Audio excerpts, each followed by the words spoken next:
বড়লোকের বাড়িতে আমি ড্রাইভারের চাকরি পেয়ে গেলাম। সেই বাড়িতে শুধু মালিক, তার স্ত্রী এবং তাদের একমাত্র মেয়ে থাকতেন। আমি মালিকের মেয়ের গাড়ির ড্রাইভারি করতাম। মালিকের মেয়ে শহরে নাম করা একটা কলেজে পড়েন, আর আমি তাকে গাড়ি চালিয়ে কলেজে দিয়ে এবং নিয়ে আসতাম। একদিন হঠাৎ করেই জরুরি কাজে মালিক এবং তার স্ত্রী 2 মাসের জন্য শহরের বাইরে যেতে হয়। বাড়িতে এখন শুধু ওনার মেয়ে আর আমি থাকি। কিন্তু সেই সময় আমার মাথা ঘুরে গেল যখন মালিকের মেয়ে আমাকে তার ঘরে ডেকে আমার সাথে।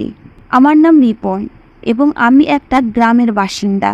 বাড়িতে অভাবের কারণে আমি এখানে কাজের খোঁজে আসি এবং বিশেষ কোনো কাজের অভিজ্ঞতা না থাকার কারণে কাজ না পেয়ে ঘুরে বেড়াচ্ছিলাম। আমার গ্রামের এক বন্ধু আমার অবস্থা দেখে আমার উপর তার সহানুভূতিশীল হয়ে আমাকে গাড়ি চালানো শিখিয়ে দেয়। সেই বন্ধুর দয়াতেই আমি একটি বাড়িতে ড্রাইভারের চাকরি পেয়ে যাই। সেই বাড়িতে বাড়ির মালিক, তার স্ত্রী এবং তাদের একমাত্র মেয়ে থাকতেন। আমার সেই বন্ধু আমার দায়িত্ব নিয়ে মালিকের কাছে কাজের অফার করেন এবং মালিকও আমাকে তার মেয়ের ড্রাইভার হিসেবে রেখে দেন।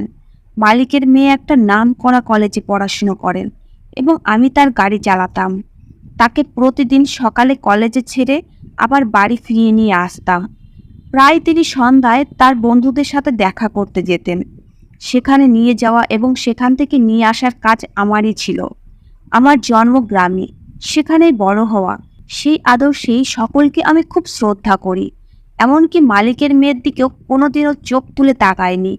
মালিকের মেয়ের নাম রুম্পা এবং তিনি খুবই সুন্দরী ছিলেন।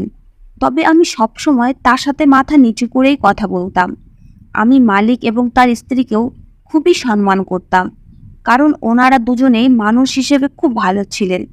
গাড়ি চালানোর সময় রূপা সারা রাস্তা আমার সাথে কথা বলতে বলতে আসতো। আমি হ্যাঁ এবং নাতে মাথা নাড়ানো ছাড়া কখনোই কোনো কথা বলতাম না। তবে ও খুব বুদ্ধিমতী মেয়ে এবং প্রতি ক্লাসেই সে প্রথম হতো। মালিকের মেয়ে যেন মুখে সোনার চামচ নিয়ে জন্মেছে। মেয়ে যা বলতো মালিক সঙ্গে সঙ্গে তার কথা মেনে নিত। রুম্পা একটা নতুন গাড়ি বায়না করেছিল, তাই মালিকও সাথে সাথে একটা নতুন গাড়ি তাকে কিনে দেয়। রুম্পা আমাকে বলল, দেখেছো, তোমার জন্য একটা নতুন গাড়ি নিয়েছি। তার কথা শুনে আমি মনে মনে হাসলাম। ও সব সময় আমার সাথে কথা বলতে থাকতো আর আমার সাথে হাসি মজা ইয়ার্কি ঠাট্টা করার চেষ্টা করত। তবে আমি সবসময় আমার নিজের সীমানার মধ্যেই থাকতাম। যখনই রুম্পা বাজারে যেত আমার জন্য কিছু না কিছু নিয়েই আসতো। সে জানতো যে সামনেই আমার বোনের বিয়ে আছে, তাই সে আমার বোনের জন্য কিছু কিছু জিনিস কিনে আমাকে দিয়ে বলতো, তোমার বোনের বিয়ের জন্য এগুলো তোমার গ্রামে পাঠিয়ে দাও। আমি তার সুন্দর মন এবং ভদ্র ব্যবহারের সম্পর্কে খুব ভালো করেই জানতাম, কিন্তু আমি এটা জানতাম না সেটা হলো এই মেয়েই একদিন আমার চরিত্রের দিকে আঙুল তুলবে। মালিক এবং মালকিন ছোটবেলাতেই ওনাদের মেয়ের বিয়ে ঠিক করে রেখেছিল আর ছেলের সাথে আশীর্বাদও হয়ে গেছিল। রুম্পা প্রায়ই গাড়িতে বসে ফোনে তার বন্ধুদের সাথে কথা বলতো, যার মধ্যে তার হবু স্বামীও ছিল। তবে আমি কখনোই ভুল করেও তাদের কথা শোনার চেষ্টা করিনি, বরং আমি নিজের খেয়ালে এদিক ওদিক তাকিয়ে বাইরের সৌন্দর্য উপভোগ করতাম আর গাড়ি চালাতাম। শীতকাল সবে শুরু হয়েছে আর তখনই হঠাৎ মালিক এবং তার স্ত্রীকে হঠাৎ শহরের বাইরে যেতে হয়, কারণ ওখানে মালিকের বড় দাদা থাকতেন। তার শরীরের অবস্থা খারাপের দিকে এবং তিনি তার জীবনের শেষ মুহূর্তে এসে উপস্থিত। ভাইকে সে দেখতে চেয়েছিলেন। সামনে রুম্পার পরীক্ষা থাকায় তারা নিজেদের একমাত্র মেয়েকে বাড়িতে রেখে যেতে বাধ্য হন। মালিক যাওয়ার সময় আমাকে দায়িত্ব দিয়ে যান যে আমি যেন রুম্পাকে কলেজে দিয়ে আসা এবং নিয়ে আসা কাজ খুব দায়িত্ব সহকারে করি এবং তার খেয়াল রাখি। আমি এই বাড়িতে কাজ করছি প্রায় 3 বছর হতে চলেছে, আর এই বাড়ির সবাই আমাকে খুব বিশ্বাস করতে শুরু করেছিলেন। মালিক খুব ভালো করে জানতেন যে আমি তার মেয়ের দিকে চোখ তুলে তাকাই না। মালিক ও তার স্ত্রী 2 মাসের জন্য চলে গেলেন এবং আমি আন্তরিকতার সাথে আমার সমস্ত দায়িত্ব পালন করতে শুরু করি। কিছুদিন পরে আমারও ছোট বোনের বিয়ে, সেই কারণে আমার ভীষণ অর্থের প্রয়োজন ছিল। আমি রুম্পাকে কলেজে ছেড়ে কাছেরই একটি মেকানিকের দোকানে যেতাম এবং সেখানে তার কাছে কাজ শিখতাম, যাতে আমি অবসর সময় এই কাজটিও করতে পারি। বিকেল 4টায় মালিকের বাড়ি থেকে ছুটি হয়ে যেত, তাই আমি চাইতাম পরের সময়টুকু যাতে আমি দোকানে বসে কাজ করতে পারি এবং তাড়াতাড়ি কিছু টাকা জোগাড় করে বোনের বিয়ের জন্য গ্রামে পাঠাতে পারি। যতদিন মালিক বাড়িতে ছিলেন না, আমার তাড়াতাড়ি কাজ শেষ হয়ে ছুটি হয়ে যেত, কারণ রুম্পা বেশিরভাগ সময় বাড়িতেই থাকতো। এভাবে দেখতে দেখতেই মাস কেটে গেল এবং মালিকের বড় দাদা মারা গেলেন। সেই রাতে রুম্পা আমাকে ফোন করে আর বলে যে তার শরীর ঠিক নেই, আমি যেন এক্ষুনি তাদের বাড়িতে আসি, হয়তো তাকে ডাক্তারের কাছে যেতে হতে পারে। আমি ওর কথা শুনে চিন্তায় পড়ে গেলাম। এত রাতে আমার বাড়ির ভিতরে যাওয়াটা কি ঠিক হবে? কিন্তু এসব ভেবে আমি অসুস্থ মেয়েটাকে বাড়িতে একা ফেলে রাখতে পারি না। সে তার জেঠুর মৃত্যুর খবরে খুবই ভেঙে পড়েছে। আমি সারা রাত ওর সাথে থেকে ওর দেখাশোনা করি। সকালের দিকে ওর শরীর কিছুটা ভালো অনুভব করলে আমি আমার কোয়ার্টারে ফিরে এলাম। এভাবেই সময় দ্রুত গতিতে কেটে যাচ্ছিল, কিন্তু রুম্পার স্বাস্থ্য সেদিনের পর থেকে আর সেইভাবে ঠিক হয় না। ও তারপর থেকে কেমন যেন উদাসীনভাবে জীবনযাপন করতে শুরু করে। প্রথমে আমি ভেবেছিলাম মা বাবা থেকে এতদিন ধরে দূরে থাকায় ওর মন ভারাক্রান্ত হয়ে উঠেছে, কিন্তু আমি কি জানতাম আসল ব্যাপারটা কি ছিল। মালিক 1 মাস তার দাদার ছেলে মেয়েদের সাথে থেকে পুরো 2 মাস পরে তারা নিজের বাড়িতে ফিরে এলেন। আমি মালিক এবং মালকিনকে দেখে খুব খুশি হয়েছিলাম, কিন্তু সেই সময় আমার অবস্থা এমন হয়ে গেল যে যখন মালিক তার পাশে পড়ে থাকা লাঠিটা তুলে নিয়ে আমাকে বাজেভাবে মারতে শুরু করলেন আর ভীষণ খারাপ ভাষায় গালিগালাজ করতে শুরু করেন। আমি বুঝে উঠতে পারছি না যে আমি কি এমন অন্যায় করেছি যার জন্য মালিক আমার উপরে এত রেগে আছে। তিনি আমার কোনো কথাই শুনতে চাইলেন না। পরে যখন পুরো ব্যাপারটা জানতে পারলাম, তখন আমি পুরো হতভম্ব হয়ে যাই। বা আমার নামে এই অপবাদ দিল যে আমি তার সাথে জোর করে তার সম্মানহানি করেছি, আর সেই কারণে এখন সে আমার বাচ্চার মা হতে চলেছে। আর এই কথাটা ভয় তার মা বাবাকে ফোন করেও বলতে পারেনি, কারণ তাহলে হয়তো আমি অন্য কোনোভাবে তার ক্ষতি করতে পারি। আমি হতভম্ব হয়ে রুম্পার দিকে তাকিয়ে রইলাম যে সে একটার পর একটা মিথ্যা কথা কিভাবে বলছে। আমি তো ওকে খুব সহজ সরল মনে করেছিলাম, কিন্তু সে তো আমারই চরিত্র নিয়ে টানা হেঁচড়া শুরু করেছে। মালিক আর মালকিন আমার কোনো কথাই শুনতে চাইছিলেন না, আর রুম্পাও তার মিথ্যা মেনে নিতে রাজি ছিল না। সে বলছিল জেঠুর মৃত্যুর খবর শুনে ওর খুব খারাপ লাগছিল, ফলে ওর শরীর ঠিক ছিল না।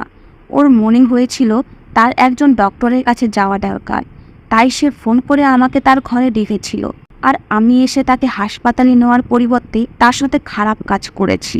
মালিক পুলিশকে ফোন করে ডেকে আমাকে জেলে পাঠানোর সিদ্ধান্ত নিলেন, তবে রুম্পা ওনাকে এই বলে আটকে দেন যে বাড়িতে পুলিশ এলে এই খবর জানাজানি হয়ে আমাদের পুরো ফ্যামিলির সম্মান মাটিতে মিশে যাবে। মালিক আমাকে আমার চাকরি থেকে বরখাস্ত করলেন। এই অপমানে আমি ভীষণভাবে ভেঙে পড়েছি। আমার হাতে কোনো কাজও নেই। এত তাড়াতাড়ি অন্য কোথাও কোনো কাজ খুঁজে পাওয়াও খুব মুশকিল। তার মধ্যে আমার বোনের বিয়েও সামনে। এখন আমি কিভাবে কি করব? আমি মালিকের দেওয়া কোয়ার্টারে থাকতাম, তাছাড়া আর এখানে আমার মাথা গোঁজার মতো কোনো ঠাঁই ছিল না। সুতরাং আমি আবার মালিকের বাড়িতে আসতে বাধ্য হই এবং তাকে আমার নির্দোষতার সম্পর্কে বোঝাতে চেয়েছিলাম। তবে মালিক আমার সামনে এমন একটি শর্ত রাখলেন যে আমি হতবাক হয়ে গেলাম। মালিক আমাকে বললেন যে আমাকে কয়েক মাসের জন্য রুম্পাকে বিয়ে করতে হবে। তারপরে যখন ওর সন্তানের জন্ম হবে তখন তুমি ওকে আমাদের বাড়িতে রেখে চলে যেও। আমরা বাচ্চাটাকে নষ্ট করার অনেক চেষ্টা করেছি, কিন্তু সমস্ত ডক্টরই বলেছেন এটা করলে রুম্পার মৃত্যু পর্যন্ত হতে পারে, আর আমি বাবা হয়ে আমার একমাত্র মেয়েকে হারাতে চাই না। রুম্পার হবু স্বামী ওকে ছেড়ে চলে গেছে। এখন সমাজে আমাদের আরও বদনাম হওয়ার আগে রুম্পাকে তোমার সাথে বিয়ে দিতে চাই। এরপরে তুমি ওকে তোমার সাথে তোমার গ্রামে নিয়ে যাবে। বাচ্চার জন্ম হওয়ার পরে আমরা আবার রুম্পাকে ফিরিয়ে নিয়ে আসব। আমি জানতাম যে এই বাচ্চাটা আমার না এবং রুম্পা মিথ্যা বলছে, কিন্তু তা সত্ত্বেও আমি রাজি হয়ে গেলাম, কারণ আমার বোনের বিয়ের জন্য আমার অনেক টাকা দরকার, আর একমাত্র মালিকই আমাকে এতগুলো টাকা দিতে পারেন। আমি মালিককে বললাম আমার বোনের বিয়ের জন্য আমার কিছু টাকা দরকার, যদি দয়া করে আমাকে কিছু টাকা দেন তবে আমার বড়ই উপকার হয়। এরপর মালিক আমাকে 5 লাখ টাকা দেন। তারপর আমি রুম্পাকে বিয়ে করে ওকে আমার গ্রামে নিয়ে এলাম। ও সারা রাস্তা চুপচাপ থাকলো। আমিও সারা রাস্তা ওর সাথে কোনো কথা বলিনি। গ্রামে পৌঁছানোর পরে আমার মা এবং বাড়ির অন্য সকলে রুম্পাকে দেখে অবাক হয়ে গেল। যখন আমি আমার মাকে বললাম যে আমি বিয়ে করেছি। তখন আমার মা অবাক হয়ে আমাকে বলল, এত বড় কাজ তুই আমাদের কাউকে না জানিয়ে কিভাবে করলি? তোর বিয়ে নিয়ে আমার কত স্বপ্ন ছিল, কিন্তু তুই আমার সব স্বপ্ন এক মুহূর্তে তছনছ করে দিলি। যদিও আমার মা রুম্পাকে দেখে খুব খুশি হয়েছিলেন, কারণ ও ভীষণ সুন্দরী। আর এই রকম সুন্দরী ও যুবতী পুত্রবধূ দেখে আমার মায়ের সমস্ত অভিযোগ মিটে যায়। এরপর মা রুম্পাকে আমার ঘরে নিয়ে গেল। গ্রামের মহিলারা ওকে সুন্দর করে সাজাতে লাগলো, আর এদিকে আমি বোনের বিয়ের সাজ সরঞ্জাম জোগাড় করতে শুরু করি। রাতে আমি আমার ঘরে এসে দেখি ও নতুন বউ সাজে আমার বিছানায় এক কোণে বসে আছে।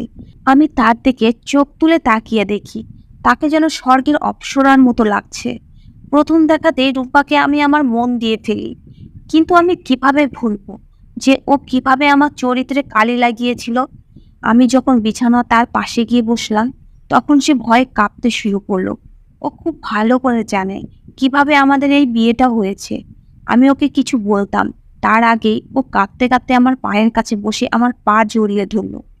ওর চোখে জল দেখে আমার হৃদয় উথাল পাথাল করে উঠল, কারণ আমি আগে সব সময় ওকে হাসি খুশি থাকতে দেখেছি। রুম্পা কাঁদতে কাঁদতে বলতে লাগলো, আমি তোমার চরিত্রে যে দাগ লাগিয়েছি তার জন্য আমি খুবই লজ্জিত, আর আমি নিজের ভুল বুঝতে পেরেছি। কিন্তু এইসব আমি তোমার দুশ্চরিত্র প্রমাণ করার জন্য করিনি, বরং বাধ্য হয়ে করেছি। আমি রাগ আর বিরক্তি নিয়ে ওর দিকে তাকিয়ে বললাম, তুমি যতই বাধ্য হয়ে বলে থাকো না কেন, তোমার এই মিথ্যে আমার মান সম্মান ধুলোয় মিশিয়ে দিয়েছে। তুমি অপরাধ করেও মাথা উঁচু করে ঘুরে বেড়াচ্ছ, আর আমি কিছু না করেও মালিকের চোখে ছোট হয়ে গেছি। আমার নামে এই মিথ্যা অপবাদ দেওয়ার কারণে আমি কোনোদিনও তোমাকে ক্ষমা করতে পারবো না। কিন্তু আমি এতটাও নীচ নই যে আমার বাড়িতে অতিথি হয়ে আসা কোনো মহিলার সাথে আমি কোনো রকম অসভ্যতা করব। তাই তুমি নির্দ্বিধায় এই বাড়িতে থাকো। আশা করি কোনো জিনিসের কোনো রকম অসুবিধা তোমার হবে না। আর যখন তুমি এখান থেকে তোমার বাড়িতে যাবে, তখন তুমি পুরোপুরি মুক্ত, আমিও মুক্ত। আমি নিজেই তোমাকে তোমার সন্তান সহ তোমাদের বাড়িতে পৌঁছে দিয়ে আসবো।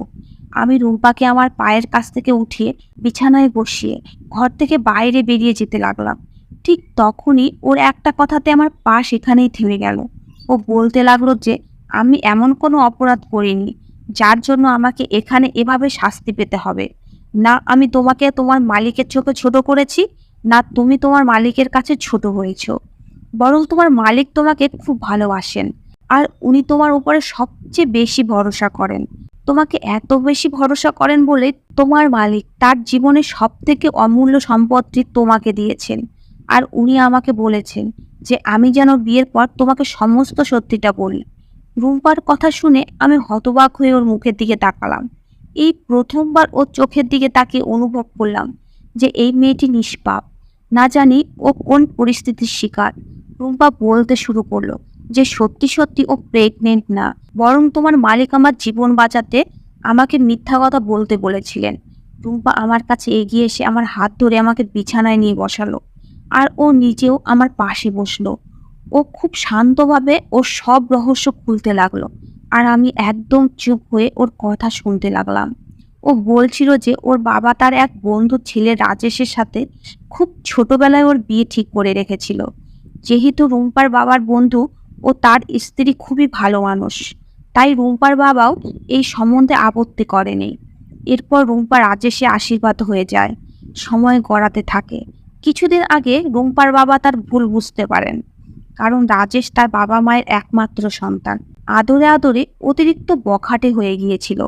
রাজেশের কাছে না ছিল কোনো অর্থের অভাব, না ছিল তাকে বাধা দেওয়ার মতো কোনো শুভাকাঙ্ক্ষী। রাজেশ যতই খারাপ কাজ করুক না কেন, তার বাবা মা কোনোদিনই তাকে আটকানোরও চেষ্টা করেননি। রাজেশ বড় হওয়ার সাথে সাথে আরও বেশি উচ্ছৃঙ্খল হয়ে উঠতে লাগলো। রুম্পা বলল, আগেও একবার তার মা বাবা শহরের বাইরে গিয়েছিল। সেই সময় রাজেশ রুম্পার সাথে বহুবার জোর জবরদস্তি করার চেষ্টা করেছিল। এমনকি একবার নেশা করে রুম্পার বাড়িতে এসে ওর ইজ্জত নষ্ট করারও চেষ্টা করেছিল। কিন্তু সেই সময় রুম্পা নিজের ঘরে ঢুকে দরজা বন্ধ করে কোনো রকমে মাতাল রাজেশের হাত থেকে নিজেকে রক্ষা করে। তারপরে যেদিন রাতে রুম্পা জেঠু মারা যান, তার একদিন আগেও রাজেশ আবার তার বন্ধুদের সাথে মিলে রুম্পার শ্লীলতাহানির চেষ্টা করে। এই ঘটনার পরে আতঙ্কে রুম্পা অসুস্থ হয়ে পড়ে। ও নিজেকে কিভাবে বাঁচাবে বুঝে উঠতে পারছিল না। রাজেশ আবারও রুম্পাকে একা বাড়িতে ঢুকে ওর ওপর হামলা করতে পারে, সেই ভয় রুম্পা ছিল। আর সেই ভয়ের কারণেই রুম্পা আমাকে সারা রাত তার ঘরে থেকে যেতে বলেছিল। রুম্পা রাজেশের চেয়ে আমাকে বেশি ভরসা করতে। ওর বাবা মায়ের ফেরার সাথে সাথে রুম্পা সমস্ত ঘটনা তাদের জানায়। ওর বাবা রাজেশের বাবার সাথে দেখা করে, তার ছেলেকে বোঝানোর জন্য অনুরোধ করেন। রুম্পার সাথে ওর বিয়ের কথা পাকা হয়ে রয়েছে, তারপরেও রাজেশের এই রকম আচরণের মানে কি? কিন্তু রাজেশের বাবা ছেলের পক্ষ নিয়ে বলেন যে রাজেশের এখন উঠতি বয়স, আর এই বয়সে ছেলেরা একটু একটু মজা করেই থাকে। নিজের হবু বরের সাথে রুম্পা কি একটু সময়ও কাটাতে পারতো না? ও আরও বলতে থাকলো। তখনই বাবা বুঝতে পারেন যে আমার আর রাজেশের এই সম্বন্ধটা করে তিনি কত মারাত্মক ভুল করেছেন। কেননা রাজেশের এইরকম বিগড়ে যাওয়া একমাত্র কারণ তার বাবা। বিয়ের পরও রাজেশ এইরকম নোংরা কাণ্ড ঘটাতে পারে। এরপর আবার বাবা যখন রাজেশের সাথে আমার বিয়ের সম্বন্ধ ভাঙার কথা তোলেন, তখন ও আমাদের হুমকি দেয় যে সে এর প্রতিশোধ নেবেই নেবে। ওর মুখ থেকে এ কথা শুনে বাবা আমাকে নিয়ে ভীষণ দুশ্চিন্তায় থাকতে শুরু করেন। তখনই আমি তোমাকে বাইরে গাড়ি পরিষ্কার করতে দেখি।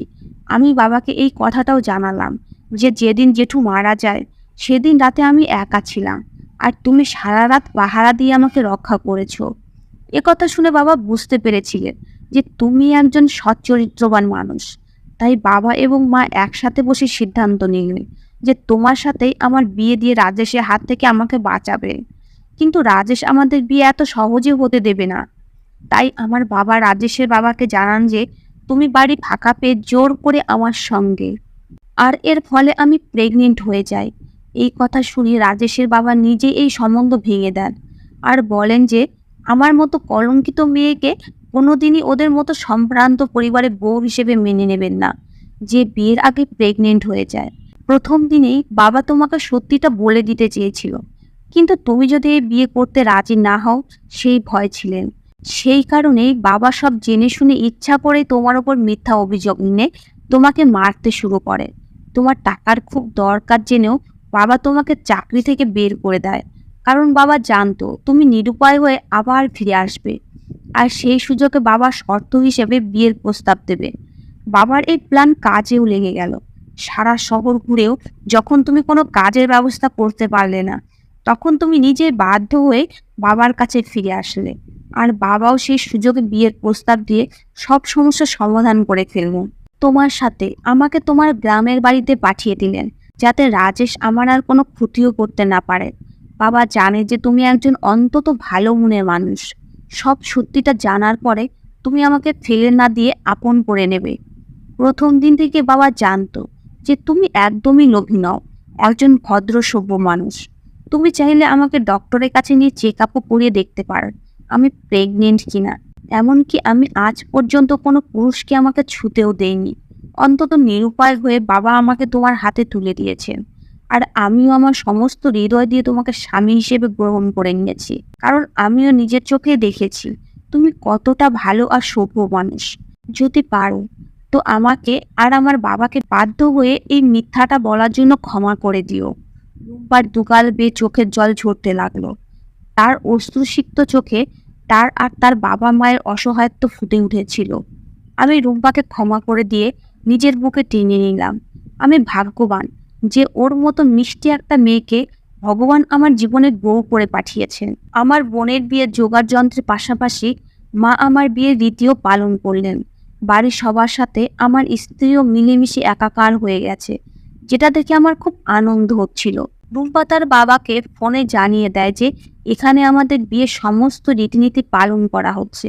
সেটা জানার পর ওর বাবা মাও আমাদের আশীর্বাদ করার জন্য চুপি চুপি আমাদের বাড়িতে আসেন।